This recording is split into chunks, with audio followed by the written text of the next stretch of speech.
হিন্দুর মাটিতে, ভারতবর্ষের মাটিতে হিন্দুর স্বার্থে, গেরুয়ার স্বার্থে কথা বলবো। এতে যদি সাম্প্রদায়িক বলে গরুখোরগুলো, তাহলে তারা বলুক, আমরা গর্বিত, আমরা সাম্প্রদায়িক। মমতা চলে গেছে, সাপোর্টিং সিস্টেম হিসেবে সিপিএম আবার মোল্লাদের পাশে দাঁড়াচ্ছে। তৃণমূল সচেতনভাবে পশ্চিমবঙ্গকে, পশ্চিমবঙ্গের মানুষের নাগরিক নিরাপত্তাকে পাকিস্তানের জঙ্গিদের কাছে বিক্রি করে দিয়েছিল। পাকিস্তানি জঙ্গি মৌলবাদীদের কাছে আমাদের স্বাধীনতা, আমাদের নিরাপত্তা সবটা তুলে দিয়েছিল এই মমতা বন্দ্যোপাধ্যায়, এই দেশদ্রোহী মমতা বন্দ্যোপাধ্যায়, শুধুমাত্র এবং শুধুমাত্র নবান্নের চেয়ারটা আঁকড়ে থাকার জন্য। সব কিছু কম্প্রোমাইজড হয়ে গেছিল মমতা ব্যানার্জির জন্য।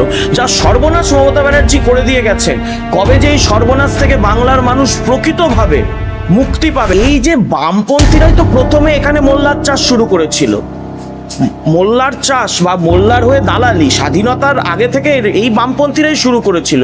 যারা ওমর খালিদকে নেতা মনে করে, যে নেতা বলে যে ভারত কি বরবাদি তক জং রহেগি। শুনুন, স্বাধীনতা দিবস পালন বা তেরঙ্গা নিয়ে আপত্তি নিশ্চয়ই বিকাশ রঞ্জন ভট্টাচার্যের মতো অর্বাচীনগুলো থাকতে পারে, তাদের দেশের পতাকা নিয়ে আপত্তিই থাকতে পারে, কারণ এরা তো আজাদি ঝুটা হ্যাঁ মনে করতো। এরা তো আগে স্লোগান দিয়েছিল, আগে ভারত ভাগ হবে তারপর দেশ স্বাধীন হবে। রতনে রতন চেনে আর শুয়োরকে চেনে সিপিএম। তাই দেখবেন ওরা গরুর মাংস খায়, কিন্তু শুয়োরের মাংসে ওদের আপত্তি রয়েছে। শুনুন, গেরুয়াকে ভয় পায় লস্করি তৈবা, গেরুয়াকে ভয় পায় বিভিন্ন ইসলামিক জঙ্গি সংগঠন, গেরুয়াকে ভয় পায় বাংলাদেশের জঙ্গি সংগঠন, গেরুয়াকে ভয় পায় পাকিস্তান, আর গেরুয়াকে ভয় পায় ভারতের কমিউনিস্ট পার্টি আর এই বিকাশ ভট্টাচার্যরা। আরে 700 বছরের সুলতান মোগলরা গেরুয়া মুছতে পারেনি, বিকাশ ভট্টাচার্য গেছে টুপি পরে গেরুয়া মুছতে। দাদা, বঙ্গে বিজেপির সরকার আসতেই, গেরুয়া সরকার আসতেই একের পর এক জঙ্গি গ্রেফতার হচ্ছে। মমতা বন্দ্যোপাধ্যায় কি তাহলে এদের পুষে রেখেছিলেন, এদের সংরক্ষণ দিয়ে রেখেছিলেন? দেখুন, মোল্লা ভোট ব্যাংকের কাছে মমতা বন্দ্যোপাধ্যায় সম্পূর্ণভাবে আত্মসমর্পণ করে দিয়েছিলেন। উনি ক্ষমতায় থাকার জন্য পশ্চিমবঙ্গটাকে পাকিস্তানি জঙ্গি, বাংলাদেশি জঙ্গিদের হাতে তুলে দিয়েছিলেন। সাদ রাডির মতো জঙ্গিকে ডবল ডবল ভোটার কার্ড করে দিয়েছিলেন। এই যত জঙ্গি ধরা পড়ছে, এদের সবাইকে দেখুন, সবাইকে, কাউকে 21 সালে, কাউকে 22 সালে, কাউকে 24 সালে ভোটার কার্ড করে দিয়েছে কে? স্থানীয় তৃণমূলের নেতৃত্ব। অর্থাৎ তৃণমূল সচেতনভাবে পশ্চিমবঙ্গকে, পশ্চিমবঙ্গের মানুষের নাগরিক নিরাপত্তাকে পাকিস্তানের জঙ্গিদের কাছে বিক্রি করে দিয়েছিল। পাকিস্তানি জঙ্গি মৌলবাদীদের কাছে আমাদের স্বাধীনতা, আমাদের নিরাপত্তা সবটা তুলে দিয়েছিল এই মমতা বন্দ্যোপাধ্যায়, এই দেশদ্রোহী মমতা বন্দ্যোপাধ্যায়, শুধুমাত্র এবং শুধুমাত্র নবান্নের চেয়ারটা আঁকড়ে থাকার জন্য। এবং জায়গায় জায়গায় আপনি বলুন তো, আমরা কি দৃশ্য, আমরা কি যে ঘটনা দেখতে পাচ্ছি, যে এই জঙ্গিরা কার্যত সমস্ত নেটওয়ার্ক পেয়ে গেছিল। মানে সেনার সাথে কন্ট্যাক্ট, সেনার কার্যকলাপগুলোকে নজরে রাখা থেকে শুরু করে সব কিছু আমরা এই আমলে যা দেখেছি, তৃণমূল কংগ্রেসের আমলে, আমাদের তো মানে জাতীয় স্বার্থ, জাতীয় নিরাপত্তা সব কিছু কম্প্রোমাইজড হয়ে গেছিল মমতা ব্যানার্জির জন্য। যা সর্বনাশ মমতা ব্যানার্জি করে দিয়ে গেছেন, কবে যে এই সর্বনাশ থেকে বাংলার মানুষ প্রকৃতভাবে মুক্তি পাবে। কারণ কত গর্তে এখনো এই মমতার পোষা জঙ্গি রয়েছে, আমরা এখনো কল্পনা করছি যে সেই সংখ্যাটা কত হতে পারে। শুধু মমতা বন্দ্যোপাধ্যায়, কারণ আজ যাকে গ্রেপ্তার করা হয়েছে, ইতিমধ্যে তাকে বারাসাত কোর্টে তোলা হয়েছে, তিনি 2012 সালে সে এই পশ্চিমবঙ্গে এসেছিল। এখানে বামেদের হাতও কি খুঁজে পাচ্ছেন? না না, বামেদের শুনুন, যতদিন বিকাশ ভট্টাচার্য, সব্যসাচী চ্যাটার্জির মতো এই তথাকথিত আইনজীবীরা থাকবে, এই তথাকথিত মোল্লা মৌলবাদের দালালগুলো বসে থাকবে, যারা মোল্লা মৌলবাদের, আপনি ভাবুন সিদ্দিকুল্লাহ চৌধুরী, যাকে এতদিন সাম্প্রদায়িক, এতদিন তৃণমূল, হ্যান ত্যান, এত কত কথা না বলতো, সেই সিদ্দিকুল্লাহ মিছিল করবে বলে, এবং কোন ইস্যুতে মিছিল, যে মসজিদ থেকে মাইক খোলা হচ্ছে, এমন একটা স্পর্শকাতর ইস্যুতে মিছিল করবে বলে, মিছিলের জন্য হাইকোর্টে গিয়ে মামলা লড়ছে কে? সব্যসাচী, সিপিএম নেতা। তো এই যে বামপন্থীরাই তো প্রথমে এখানে মোল্লার চাষ শুরু করেছিল। মোল্লার চাষ বা মোল্লার হয়ে দালালি স্বাধীনতার আগে থেকে এই বামপন্থীরাই শুরু করেছিল। স্বাধীনতার সময় এরা মুসলিম লীগের দালালি করত, আর স্বাধীনতার পরে এরা এই কোথাও আব্বাস, কোথাও ভাইজান, কোথাও মুসলিম লীগ, এইসব খুঁজে বেড়ায়, যেখানেই পায় সেখানেই দালালি করতে থাকে। দেখলেন না, এমন কোলে উঠে পড়েছে কংগ্রেস। দুর্দিনে 16 সালের জোট সঙ্গী ছিল, কংগ্রেসকে ছেড়ে দিল, কিন্তু ভাইজানের সাথে জোটটা বজায় থাকলো। তো আপনাকে বুঝতে হবে যে সিপিএম হচ্ছে মমতা ব্যানার্জির গুরু, শিক্ষা দিয়েছে সিপিএম যে কিভাবে মোল্লা তোষণ করতে হয়, কিভাবে মোল্লা ভোট ব্যাংক বানাতে হয়, সেই এবং আজকেও মমতা চলে গেছে, সাপোর্টিং সিস্টেম হিসেবে সিপিএম আবার মোল্লাদের পাশে দাঁড়াচ্ছে।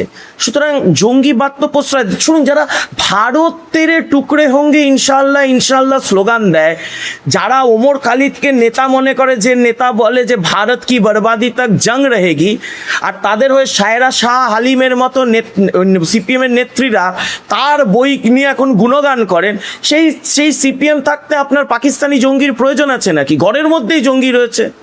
এই তেরঙ্গা যাত্রা আমাদের পশ্চিমবঙ্গ জুড়ে চলছে।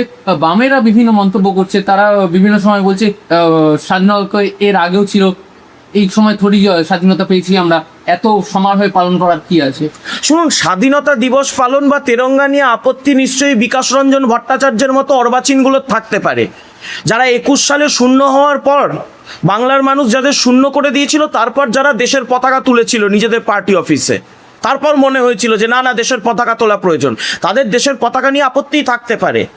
কারণ এরা তো আজাদি ঝুটা হ্যাঁ মনে করতো, এরা তো আগে স্লোগান দিয়েছিল আগে ভারত ভাগ হবে তারপর দেশ স্বাধীন হবে, এরা তো ভারতেরই মনে করে না, এরা নিজেদের ভারতীয়ই বলে না, ভারতের বললে দেখবেন কোথাও লেখা নেই ভারতীয় কমিউনিস্ট পার্টি, লিখবে কি ভারতের কমিউনিস্ট পার্টি। মানে এরা ভারতকে একটা ফ্র্যাঞ্চাইজির মতো মনে করে, একটা শাখা সংগঠনের মতো মনে করে। আমাদের কাছে দেশ আগে, কমিউনিস্টদের কাছে দেশ ফেস আগে নয়। ওদের এবার এই ধরনের অর্বাচীনগুলো এই কথাই বলবে, ওদেরকে তো কেউ এই মানে তেরঙ্গা যাত্রায় সামিল হতে বলেনি। ওরা চীনের দালালি করবে, পাকিস্তানের দালালি করবে। শুনুন, রতনে রতন চেনে আর শুয়োরকে চেনে সিপিএম, তাই দেখবেন ওরা গরুর মাংস খায় কিন্তু শুয়োরের মাংসে ওদের আপত্তি রয়েছে।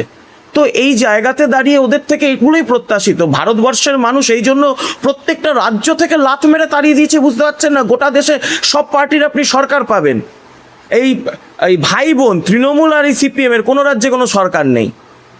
দাদা, একাডেমি অফ ফাইন আর্টস নিয়ে যে বিতর্কটা সৃষ্টি হলো, একবার সাদা একবার গেরুয়া, বিকাশ রঞ্জন ভট্টাচার্য বলছি তোমরা গেরুয়ার যে আসল মানে সেই মানেটাই তোমরা বোঝো না। শুনুন, গেরুয়াকে ভয় পায় লস্করি তৈবা, গেরুয়াকে ভয় পায় বিভিন্ন ইসলামিক জঙ্গি সংগঠন, গেরুয়াকে ভয় পায় বাংলাদেশের জঙ্গি সংগঠন, গেরুয়াকে ভয় পায় পাকিস্তান, আর গেরুয়াকে ভয় পায় ভারতের কমিউনিস্ট পার্টি আর এই বিকাশ ভট্টাচার্যরা। তার মানে বুঝতে পারছেন, যাহাই পাকিস্তানি জঙ্গি তাহাই গেরুয়াকে ভয় পাওয়া, গেরুয়াকে দেখে আতঙ্কিত হওয়া এই সিপিএমের নেতা মন্ত্রীরা। আমি তো বলছি, এই যে আপনি যে অর্বাচীনটার নাম নিচ্ছেন, বিকাশ রঞ্জন ভট্টাচার্য মোল্লা মৌলবাদের দালাল, তৃণমূলের চোরগুলোর হয়ে ওকালতি করে যার ঘর সংসার চলে, ওর কি ক্ষমতা আছে এত গেরুয়াকে চ্যালেঞ্জ করা? স্বামী বিবেকানন্দের রং গেরুয়া, স্বামী প্রণবানন্দের রং গেরুয়া, এই ভারতবর্ষের ভারতের আত্মার রং গেরুয়া। আরে 700 বছরের সুলতান মোগলরা গেরুয়া মুছতে পারেনি, বিকাশ ভট্টাচার্য গেছে টুপি পরে গেরুয়া মুছতে। আজকে তো আবার রুদ্রনীল ঘোষের নেতৃত্বে ওই একাডেমি অফ ফাইন আর্টসেই গেরুয়া রং হলো। কোথায় কোথায় লুকিয়ে রয়েছে? কোন পাকিস্তানির সাথে এখন ফোন কলে জি আকা কি ক্যা করনা হ্যায় আকা করছে, এখন কি করছে? কোথায় রয়েছে বিকাশ ভট্টাচার্য? এত বড় বড় কথা বলে, গিয়ে ভেবেছিল ভারতবর্ষের মাটি থেকে গেরুয়া মুছে দেবে? এত হিম্মত, এত ক্ষমতা! তোমরা তো সাম্প্রদায়িক দল তুমি বলছেন। আরে ভাই, হিন্দুর জন্য কথা বলা যদি সাম্প্রদায়িকতা হয়, আমরা 110 বার সাম্প্রদায়িক, আমাদের লজ্জা নেই। হিন্দুর মাটিতে, ভারতবর্ষের মাটিতে হিন্দুর স্বার্থে গেরুয়ার স্বার্থে কথা বলবো। এতে যদি সাম্প্রদায়িক বলে গরুখোরগুলো, তাহলে তারা বলুক, আমরা গর্বিত, আমরা সাম্প্রদায়িক। ওই গরুখোরদের থেকে আমাদের সাম্প্রদায়িকতা আর ধর্মনিরপেক্ষতার সার্টিফিকেট নিতে হবে না।